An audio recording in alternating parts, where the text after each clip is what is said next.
Hi guys, welcome back to my channel. So today I'm going to be showing you a quick and easy scarf style you can rock in less than 3 minutes. So the first thing to do is place the scarf on your forehead directly on top of your eyebrow, and then you just tie it at the back. Make sure it is very firm and it doesn't move.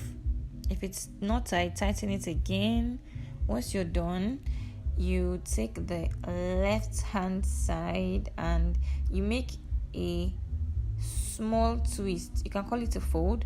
You just roll and fold everything to the back. Making sure that this twist is as small as I want. I don't want something too bulky. If you want yours bigger, you can do that.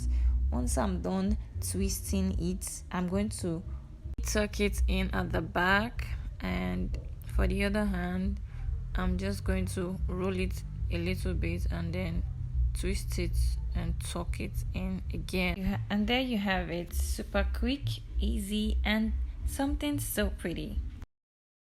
Please don't forget to subscribe to my channel for more tutorials. So here is another easy way to tie your scarf. You place it on your head and then you just tie it at the back to be firm.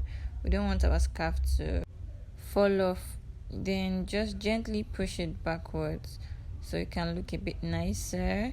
Then you twist one hand and just place it in at the back. Repeat the same process on this hand. Twist this one a little bit more than the first one, and then you tuck it in at the back, and our scarf is ready. I do simple, easy, quick, and beautiful. I hope you like this tutorial. Don't forget to subscribe, like, comment, and support your girl. Thank you so much for watching. Have a lovely day. Bye.